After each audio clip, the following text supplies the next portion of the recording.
Father's Day, as you know, is coming up on Sunday. So I figured what better time than to give you some really good dad jokes. Oh, no. Just getting you ready, getting you ready for Sunday, getting you ready for if you know anybody who's a dad, or if you're a dad, maybe you want some dad jokes. So I have some for you. Okay. My friend went bald years ago, but still carries his old comb. He just can't part with it. Okay. Okay. My boss hates it when I shorten his name to Dick, especially because his name is Steve. This working for you? It's good. My wife reminded me to put ketchup on the shopping list, but now I can't read the list. At least twice a week, somebody will confuse me with Stephen King's son, Joe. I'm not joking. Oh. Get it? Not Joe King. Yeah. Someone asked me to name 2 structures that hold water. I was like, well, damn. Let's see. My doctor wrote me a prescription for daily sex, but my wife insists it's for dyslexia. I had to fire the guy I hired to mow my lawn. He just didn't cut it. We gotta put some Letterkenny dad jokes in here. Porn is so dad, it came home on lunch break to play Goldeneye. This porn is so dad, it's in the driveway checking my tire pressure. This porn is so dad, it farted and then asked who sat on the deck. This porn is so dad, Joe Walsh gets a pass because he wrote Funk 49. This porn is so dad, it's got a subscription to Golfer's Digest. This porn is so dad, it's in the driveway checking my tire pressure. I like that. This porn is so dad, it asked me who turned the thermostat up. Yeah, because dads, we really watch the thermostat. Do not put the thermostat anywhere near a 60. I know. I was thinking about like all the dads in Texas right now. You know how they're having the problem with the power grid? And you have to keep your thermostats at 78 during the day, 85 when you're sleeping, like all that kind of stuff. Dads across Texas must be like, ka-ching, finally. Finally, somebody gets me. That's who's in charge of the thermostats in Texas, dads. What's the difference between a simple person and a pizza? She's still going. One is easy to cheat. The other is cheesy to eat. That's not a good one. Let me get a good one for you. What's the difference between a cat and a frog?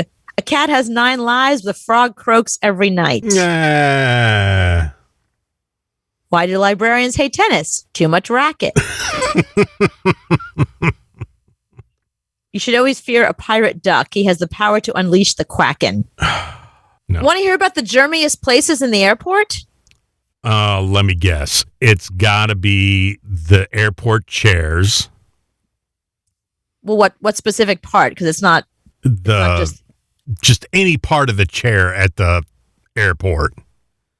Okay, so of course, one of those health places, like a health center kind of place, went with their little sticks and little Q-tips and swabs, and they swabbed down all different places to give you the dirtiest places in the airports. Now the people are finally like, it's the summer, people are taking their masks off, everyone's vaccinated, they're going places. That just be aware, if you're a little bit of a germaphobe, now that you've spent a year hiding from COVID, here are the top things you need to avoid when you're at the airport. Handrail at the sidewalk that moves. That's number 2.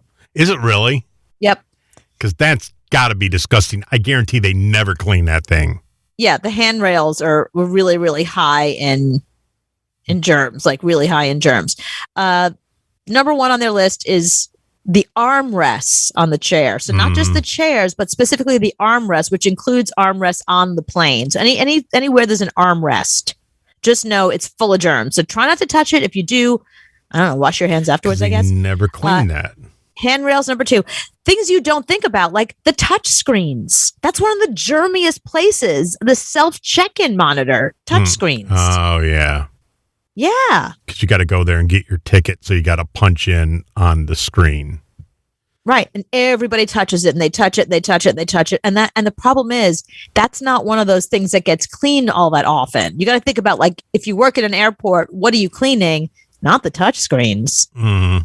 You're cleaning the counter and things like that. You're not The cleaning floor. that. Right. Yeah, they're always doing the floors. Yeah. The security bins, you know, when you go through TSA and they hand you those gray bins to pull your stuff in, those are full of germs. They actually possess the highest potential risk because according to this organization who did this study, the type of plastic they're made of keep germs on them for longer than a lot of these other surfaces. And they never get cleaned. They never clean those. I see it once in a while they'll wipe them down, but really just the inside, not the they hold them and wipe down the inside, which doesn't really because help. the small ones you have to put your keys in, you have to put your necklace in or whatever, so you're picking it up, putting your stuff in and putting it through the machine. Right, exactly.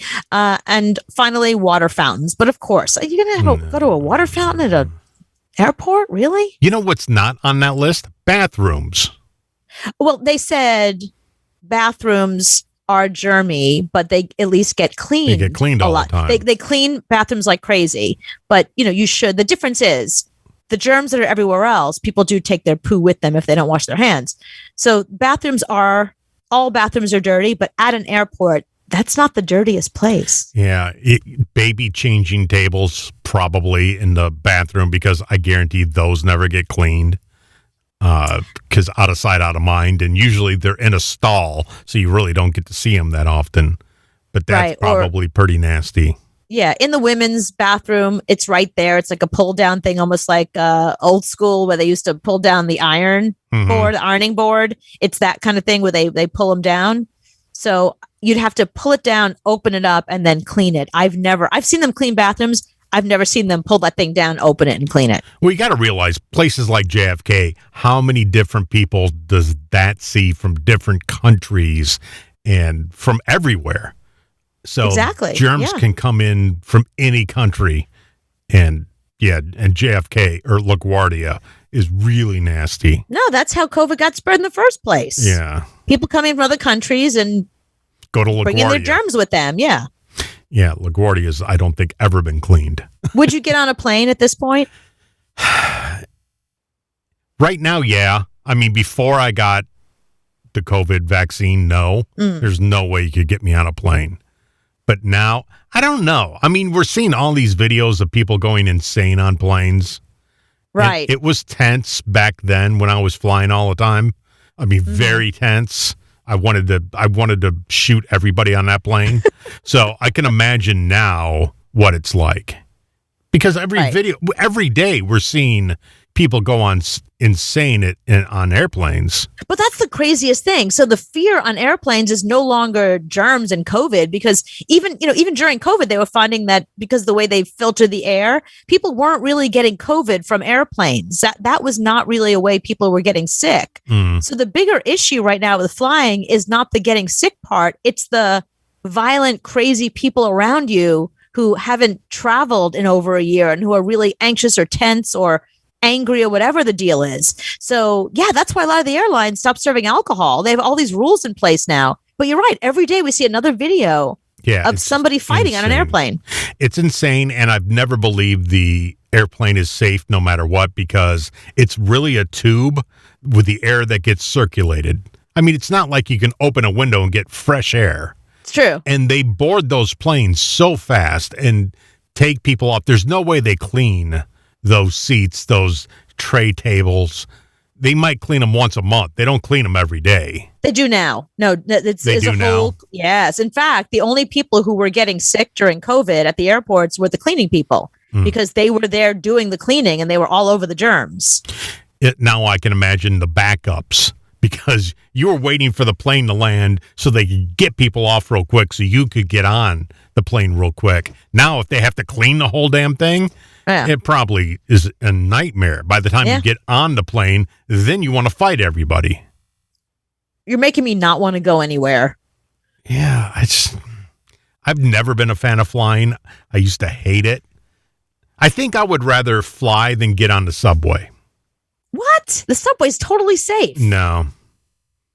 I don't believe that at all. I believe those buses in New York are nasty as hell, and I believe the subway is nasty as hell. Okay, if there's a fight on a subway or on a bus, you can just get off at the next stop. If there's a fight in the air, you're stuck up there with those people for the entire flight. I know, but there's a lot more germs that live on the F train.